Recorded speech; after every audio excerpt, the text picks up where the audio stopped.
I just wanted to start with just finding out about your first experience with yoga, like when you started practicing and how you came across the It's like practice. over 30 years, over 30 years ago. I've been teaching for 30 years. Okay. So I started because I became sick physically. I had tuberculitis, a spastic colon, and I had Mm, tumors in my gut. And the medical profession said I would have to have an intestinal bypass, which is a colostomy bag basically. And I thought, well, there's no way I'm going to have that. wow. Um, yeah, so I heard, I didn't know what to do, but being a scientist, I'm very Newtonian brained.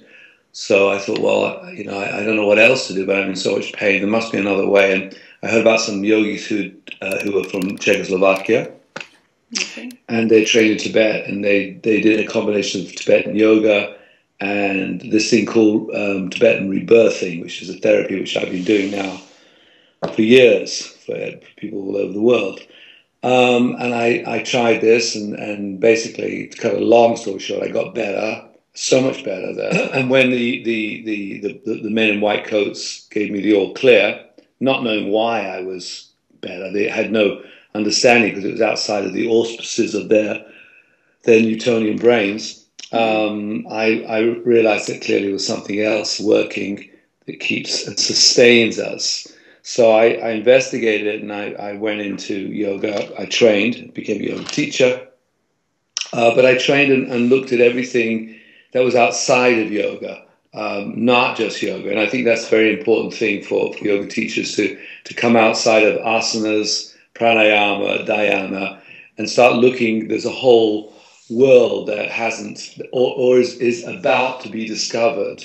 There are certain people in the world of science and people like Ibn Alexander and Robert Laszlo and all of that who are eminent in the world of science and are turning the paradigms upside down. And I think yoga is a defined area that talks about that which is indefined. So we're talking from the rational about that which is irrational. And yes, we work through rational postures, rational breath controls, rational meditations, but we bring in what we call the visible, that which cannot be defined by a rational mind. And that's why people feel so incredible. I mean, you can feel incredible by hitting your head on the wall, and when you stop, you feel great.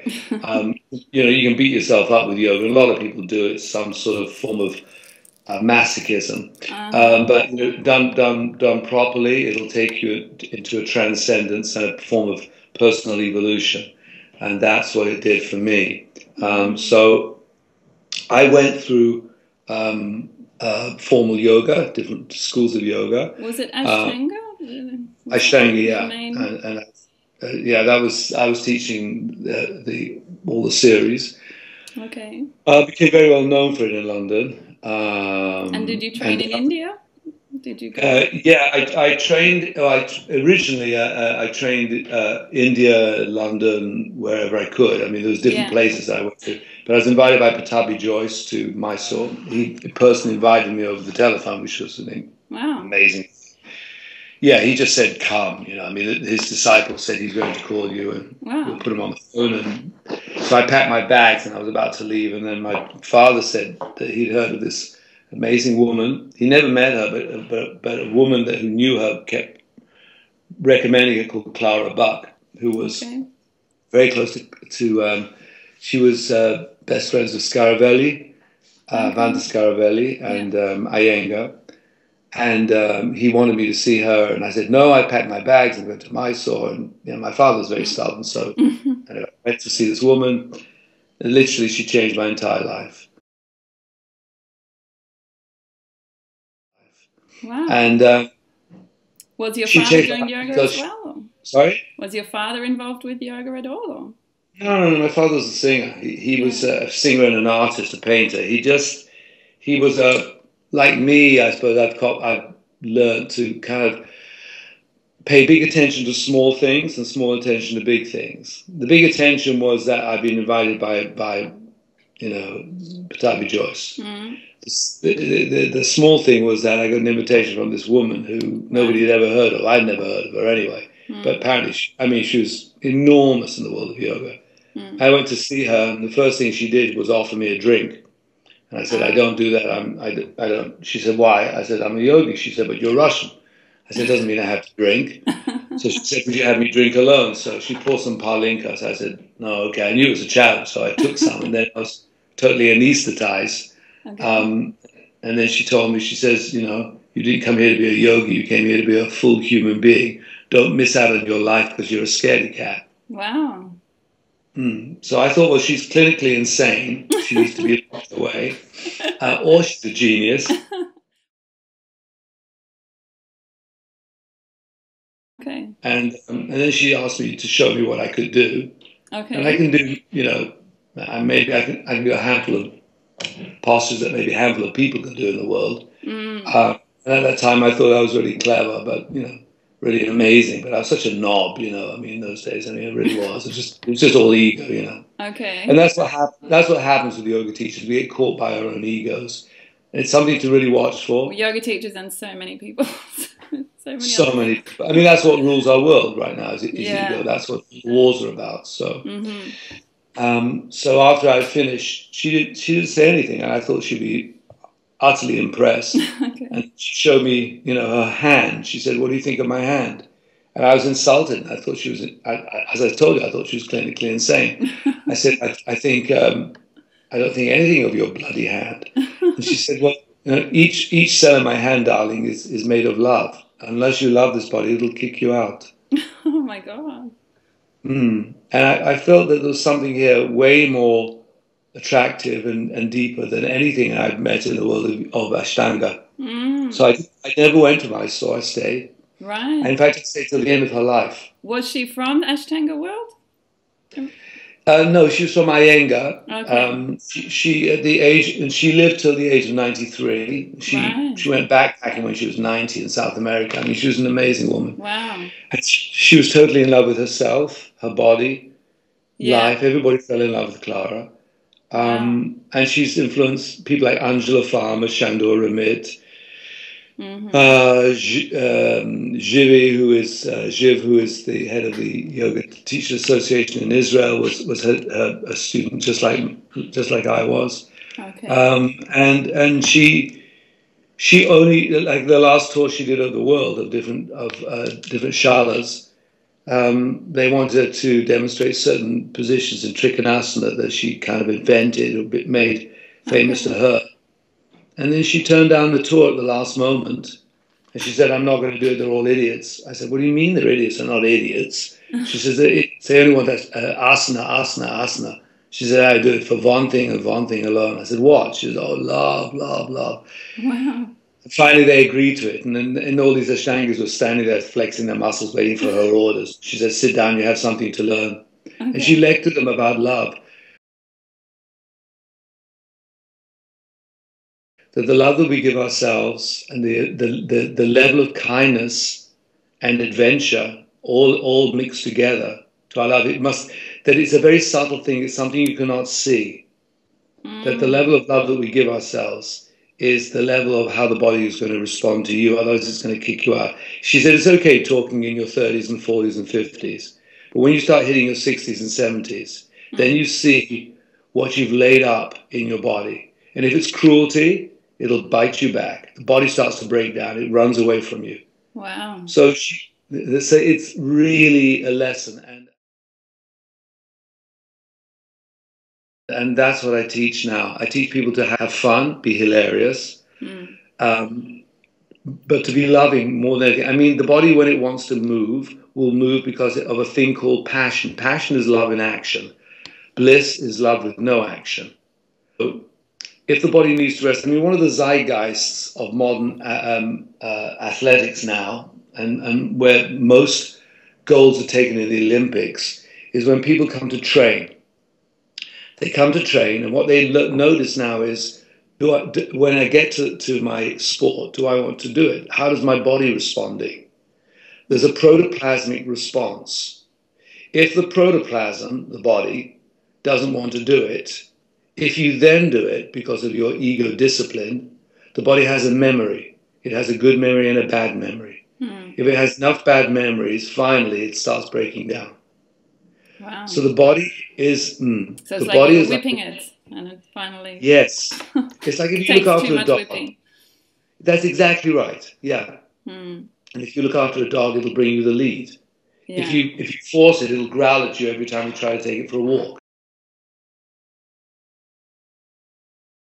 Yeah. So it's very difficult for yogis when they're not feeling good to walk away from their practice and go, well, I'll only do a little bit, just a tiny bit, because my body's not feeling good today. Well, if you do that, you'll find what will happen later on that day. The body it starts to go into bliss because you actually loved it.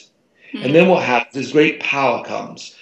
You start to feel magnanimous, you feel connected, and guess what? We have a spiritual experience. Where do you think spirituality comes from? It's naivety to think that it comes from bashing yourself up all the time. And a lot of yoga classes are kind of doing that, aren't they? Especially right. Ashtanga, I find. Oh, even though I do really? Ashtanga. I know, and that's why I'm saying it, because I want the Ashtangis to maybe hear this. Yeah. With love, it's sent out to them in love. Yeah. But the only thing that stands between you and enlightenment in every age and follows us from every lifetime is our ego. It follows us from one lifetime to the next. And yeah, so that's it. And I actually had an experience on the weekend. I went to a studio that I haven't been for ages, an Ashtanga studio, quite hardcore, only Ashtanga studio, as as many of them are. And I wanted to join this class, which was a 2-hour lead class, and they wouldn't let me because, because the previous teacher was a different woman who I used to go to about a year ago.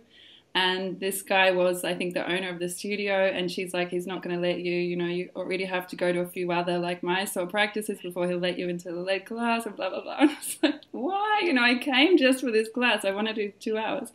And she's like, oh, we'll try, go and speak to him. And so I went. I'm like, okay, please, can I do your class? I came all the way across the city to, he's like, no. No, I have to. He's like, I don't know you. I'm like, but you'll get to know me if I join your class. Wow. So I wasn't allowed. So I had to do the beginner's class. That's insane. Yeah. And the thing is, who's to say, everybody is a potential Gandhi. Everyone's a potential Buddha. You're going to take the Buddha away from your class. You're going to, the potentiality of everyone has that potential. We're all one soul. For me, yoga, look, let me tell you now, I work in war zones. I work in war zones in Palestine, between Palestine and Israel. I walk in war zones in the inner city. We are in a very, very dangerous time in human history. Yoga teachers have got to get off their egocentric butts and start being inclusive and kind and loving. If we're not, we're no better than politicians. Yeah. We're no better than the ridiculous societies and strategies we've used, which are ego-based elitism. To exclude people. Exactly. We have to include people. We create communities. If we're not creating communities through yoga, we're wasting our time. Okay. And the people who are so arrogantly pushing people away from their classes, they've got to live with that karma, by the way. This message is going out to those guys. If you're pushing people away from your classes, you've got to live with this through every lifetime. Yeah. How dare you? How dare you? I was pretty angry. I was like, oh, am I just not very chilled out because I'm feeling very angry now? No, but, really. Your anger is righteous. Yeah. It's a righteous anger. Absolutely. And we have to support communities, because what are we going to do? Leave this world up to politicians? Look how they fucked it up so far. Absolutely. Yeah. That's not going to get us anywhere. No. So did Clara, is how she taught you? Was it kind of sometimes asanas and sometimes just talks about love? How was her style? Yeah, it was like, for instance, she would start with, of course she would work with asanas, Mm. pranayama, dhyana, she would work with all of that. Yeah. But in all of it, the case was, where is your somatic feeling? Where is your joy? Where is your love? Oh, that's where it is. Let's follow it. It's like hunting an elusive animal. Okay, within the body, so. Yes, within the body, mind, breath system. Yeah. So you are hunting something down, and if you feel it, that's where you go. So it's not a case of keeping rigidly to some pattern. She threw that out a long time ago. As in a sequence of postures. No, she didn't or do a that. way She said, of doing each posture. yes. She said your body will forget certain things because it doesn't like them. It remembers certain things because it loves them. Mm-hmm. So she says, go through the sequence which is in your head and find what is true for your body. So I said, well, I don't know what that means. So she says, just don't think it, feel it. There's two worlds, thinking and feeling.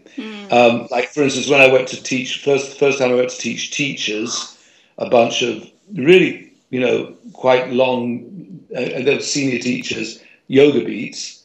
And I was nervous. I was really shaking. And she said, what's wrong, baby? She'd always call me baby. I said, I'm nervous. She says, why? I said, well, they'd never worked with yoga, with movement and music before. And, it's kind of crazy what I do, Yeah. She said, dare to be who you are. Dare to be who you are. And that's, I think, it was such a deep philosophy. It means, on one level, yes, dare to be who you are, but who are you? Who are we really? And when we start discovering that, we make the same journey that Salvador Dali made, Miles Davis, all the greats who discovered things, and everybody said, oh, you're nuts. Ernest Hemingway. I mean, all these people were a massive influence on human society. Just walking their path.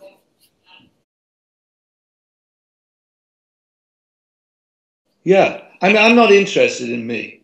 I'm really not interested in David Sye. I'm interested in yoga teachers and other people following their madness, following their uniqueness. That's interesting for me. I'm already doing that. I'm interested in other people doing that because I can see how wonderful my life has become because of that. Wow. And I mean, that's also precisely why I'm interested in interviewing you, because I can really see clearly that you're a person who's not following any patterns or rules or systems and, making it up for yourself and just bringing out, being who you truly are. Daring to be who you truly are, and then we validate that for everyone else. We validate it for everyone else because you allow them to be. The bigger picture takes us away from robot society, which says you need this and you need that and you need that. You don't need anything, quite honestly.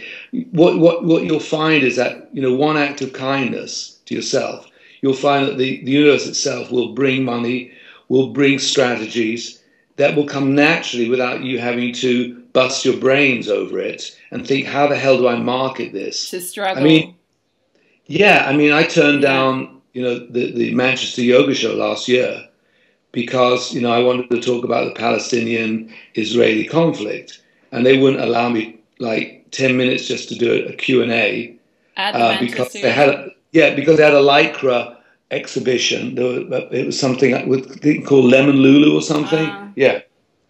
Wow. And I said, are you fucking joking? Are you kidding me? I don't want to sound pumped up, but I think that what yoga's doing in the Middle East is actually a bit more worthy than Lycra products. And they said, no, we can't do it. I said, well, I'm not turning up. And all my classes were sold out. And they said, well, you can't do that. I said, watch me. And I did it. And why I'm saying that is nothing against those guys. No, you have to stay true to yourself. You've got to have the courage to go, actually, you know what? I feel this. Because very soon you'll be at a point in your life where you go, I spent 20, 30 years following someone else, running my yoga business along the lines of fear and competition and my ego. And what have I got at the end of that? you know, as a senior person, as an older person, I would say to everybody right now, you want to be like Clara. You want to be like her, where she, you know, she was one of the most loved women around, one of the most loved yogis, because she spent her life spreading love. You know, at the end of it, once you're fed, you don't need that much. You know, I don't need that much. I just travel, you know, and people pay me, and they pay me for what I love. Yeah, it's not that complicated. And we have to be the anarchists, honey. The yogis are the original anarchists. Yeah. You know, we're teaching insurrection. I'm sorry, but we really are. At its right way. Should be. Should be, yeah. Actually, so was Christ, so was Buddha, so was, you know, they were all teaching insurrection. Yeah, yeah. One of the things, I had this realization a few years ago about the Beatles, actually. I grew up listening to the Beatles, like my parents had all their records. And I just had this one day, I just had this sudden revelation that why they're so massive is like all they're talking about is love almost all the time. Right. You know, all the time, that's all they're saying. Like, and it's like, all you need is love, but it's true. And not many people actually make a whole career out of that. And that's, it felt to me, it's like, okay, that's why they're huge. Like, they're also good, but underlying is that message. That's true. And there are two worlds. And right now the world is at war with two different vibrations. One is fear. Fear is the best fucking currency on the planet. You can control thousands of people, millions of people into one position with fear. A few strategies on TV, a few bogus reports, and you've got everybody. Yeah. And you can do, you know, the fear of God because you don't know the love of God. And repeat it every night on the news. Yeah, repeat it all the time. We keep talking about Al-Qaeda, you know, and that, you know, every Arab's a terrorist and all that shit. It's completely ridiculous. So in the end, we have a world that's run on fear. And yogis are not about that. I mean, if something is real, I'll give you an example right now. I was teaching in the West Bank in a place called Jenin, one of the hottest spots on the West Bank. And they raised £1,000 for me to go in. The first time I'd always financed my own trips into the West Bank. Okay. And I've been doing that since 2004 by teaching in Israel. And I brought Israelis and Palestinians together in 2006. And this was, and I'd always financed it by working in Israel. And for the first time ever, they raised, the Freedom Theatre in Jenin raised £1,000 for me to go in. And 2 days before that, after they said they're paying me £1,000 through my secretary, she said, well, you've got to commit to these dates. And I said, I can't do that. So she said, why?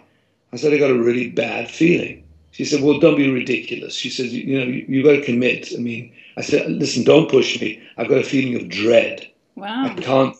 Yeah. And 2 days later, Juliana Mayer, who ran the Freedom Theatre, who was my friend, was shot dead in front of his son outside the Freedom Theatre. Now, the whole of this, he was half Israeli, half Palestinian, and a wonderful, wonderful a hero of mine. He was a wonderful man, a great soul. He didn't really care, but I got the warning. Now, why am I telling you this? It's because when you focus in the irrational, not the rational, in the irrational, on love, love itself will tell you where to be and where not to be, due to where your karma is. My karma was not to be there, and you get a very deep feeling. It has nothing to do with a head trip. It's a body sensation. Yeah. Okay. So, okay. And not many people are that in tune to their bodily sensations, obviously.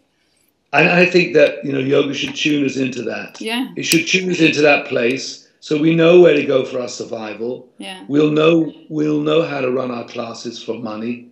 We'll know what to do. And the bigger picture looks after us. You'll find that, but nobody trusts love. And yes, all you need is love. Really, well, okay. If you believe that, then trust it, follow it, because its ways are hidden. Most people are too afraid to do that. I mean, myself included. I'm always trying, but I know I've got a long way to go. We're all students of it, but that's why I'm talking about it now. We're talking about it now, so it's the one thing that turns the mundane into the miraculous. and then the miraculous becomes continuous. Yeah, for tuning in every day. Yeah, tune in every day. That's what the practice is meant to do. Yeah, yeah. It's actually meant to do that. If you're not a more loving, kind person because of the practice, you're doing the wrong practice. It isn't yoga. That's not yoga for me. Yeah. So my definition for yoga is to be loving to be loving and kind to yourself all of the time, no matter what. Yeah. Be loving to yourself all the time, no matter what. And then that naturally spreads out.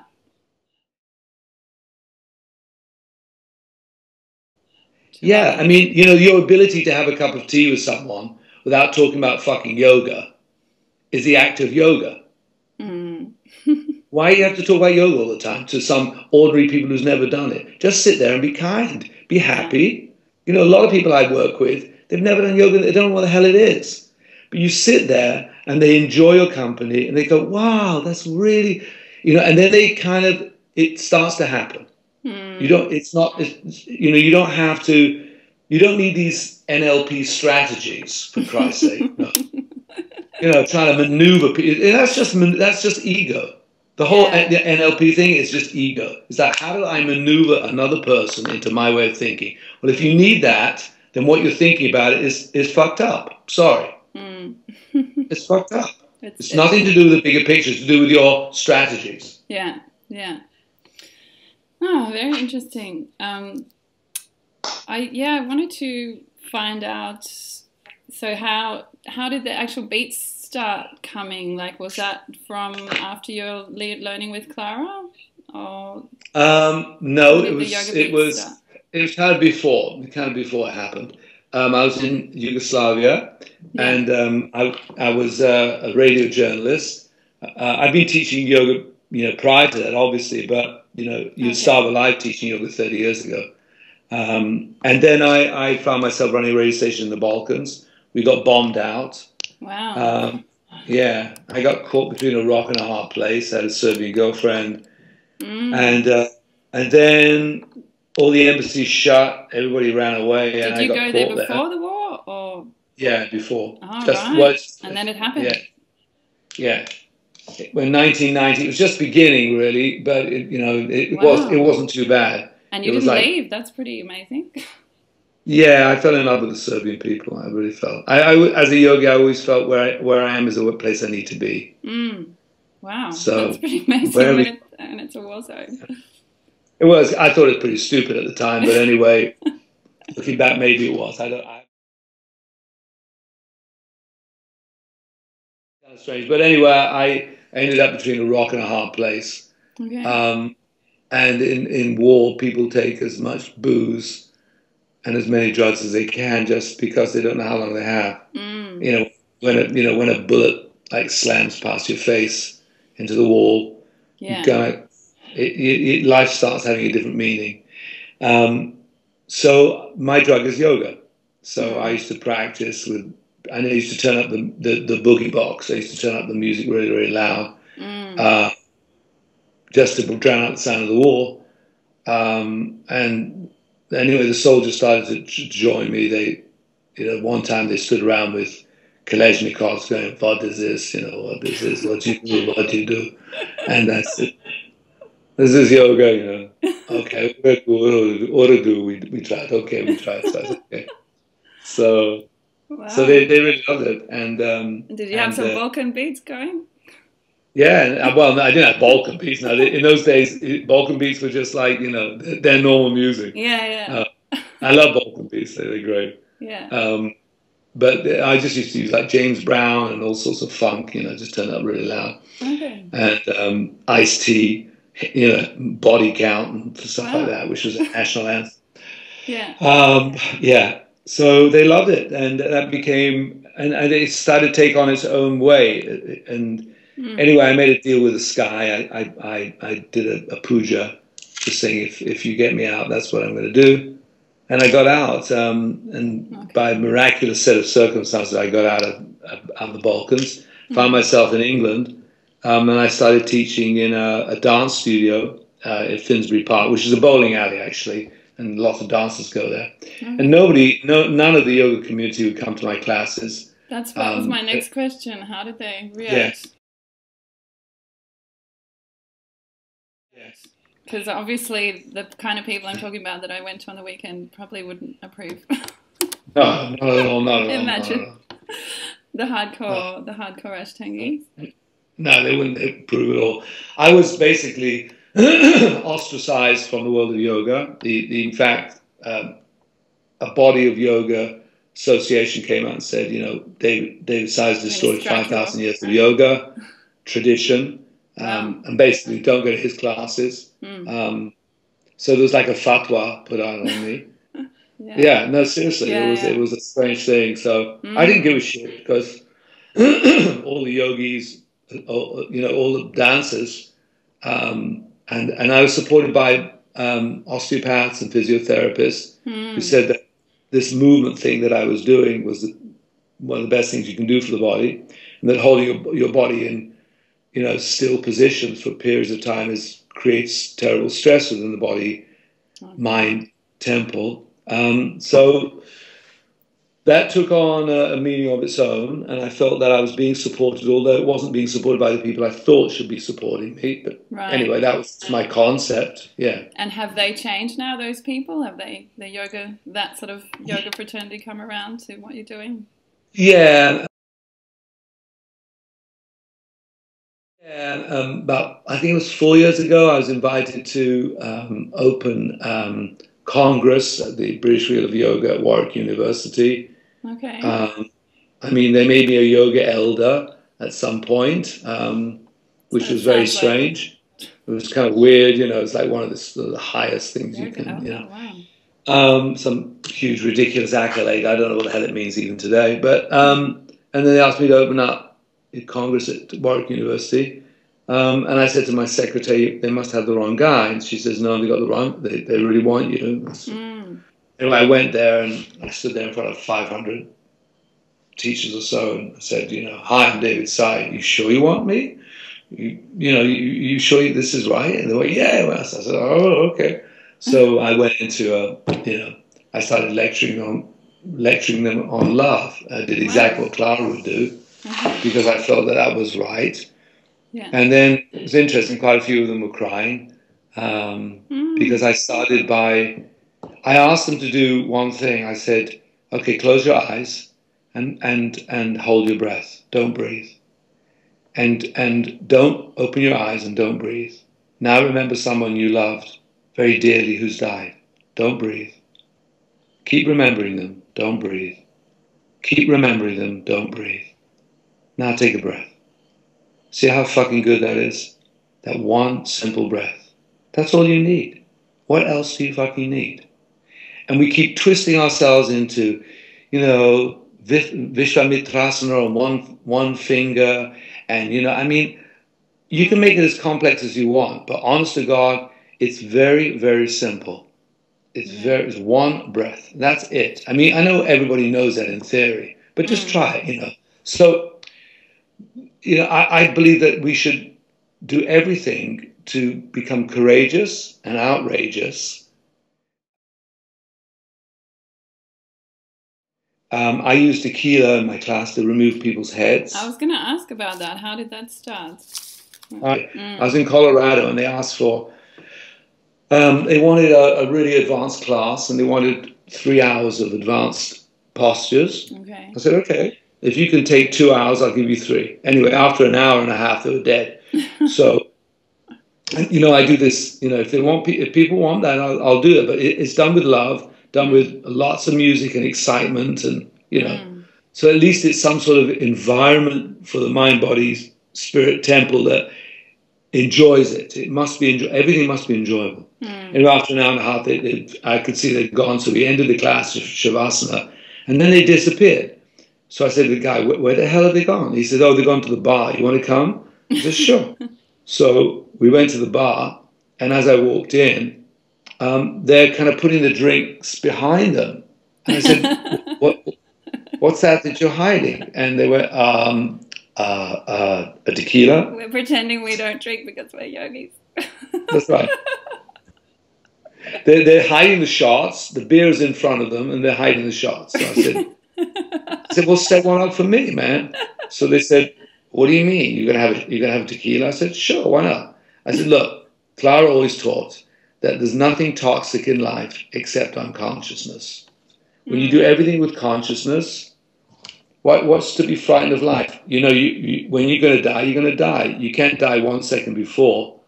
So quit worrying about it, you know. Yeah. So we set up these shots, and I said, okay, so let's drink to the grandest, greatest vision of ourselves. Let's celebrate our lives. Come on, man. Let's do it. So we did that. And as I'm drinking this shot, I get a download from the universe, what I call a download. And the inspiration works like this. And what I got was do tequila yoga. Wow. So that just came in my head, okay? Yeah. And I immediately rejected it because, you know, it's like ridiculous. They're going to ostracize me even more. So I make myself say it. So I said, let's do tequila yoga. So they said, what is that? I said, I got no fucking idea. I have no idea. I don't know what it is. So we set up 30 shots in the studio, 30 slices of lime, 30 little piles of salt, and we slammed the shots with a quick namaste. Is it before the class or after? Or before the class? Before the class. Okay, wow. It was the craziest, wildest class I've ever given in my life. It was so crazy, they didn't want to stop. It was so hilarious, people were laughing, you know, and it was loose. And I realized what had happened. Yeah. They'd lost heads. Now, I'm a Sufi, and one of the things you do is to remove the head. The head is the only thing that stands in the way of your body. Yeah. It tries to control the body. So once you can behead yourself, you know, you start to enjoy yourself. That's why people get stoned. That's why people drink. For sure. So you're never going to stop people doing that, because that's the way that people get rid of their heads. And that's the point. Yeah. So, you know, so I thought, okay, you know what? I'm going to try this. So I've been doing this all around the world. And we sell out. So you don't get too many yogis going, oh, I don't drink, I'm not going to do that tequila thing. I'll come, but I won't do that. You know, it's a really interesting question, because we've had these people like at yoga shows who really don't drink. They're completely teetotal, austere. Yeah. Show. Yeah, fasting and vegan and everything. Creeping in at the back of the room going, hi, can we join? Yeah, come in. So they come in, and I don't want to, look, everybody, I don't want to malign anybody. That's not my point. What I'm saying is everybody is a different stage of their evolution. That everyone has a chance. I don't want to define someone just because they don't do something. That's not the way. The way is to say we're all growing, we're all children, and to the degree that we can be courageous. Well, actually, I've got a problem with courage and bravery. I think one needs to be innocent, because innocence has no memory of fear. So it is fearless. Yeah, because children are fearless just naturally. They don't need to be courageous. They just are. That's right. They do their thing and they don't care. That's it. And when you find the real gurus, they're very happy people. They're very childish. That's one of the characteristics of evolution, is childishness. When you find someone who's very serious, very rule-bound, you know, that guy who rejected you from the class, they've got a long way to go. I'm sorry, but that's the fact. Because their characteristic is ego. That was an ego move. It had nothing to do with anything else. I wasn't up to the level for whatever reason. Because he didn't know me. You didn't fit in the statistical box in his head, you know. So that's his that's his issue. Actually, that's his psychological issue. Yeah. So if anyone wants to invite you out to do a Yogabeats gig somewhere out in the world, they're hearing this, and just look for you, I guess. They just write to me. Yeah. Sure. All right, madame. All right, thanks so much. And I'll be in touch soon. Lots of love. Yeah, you too.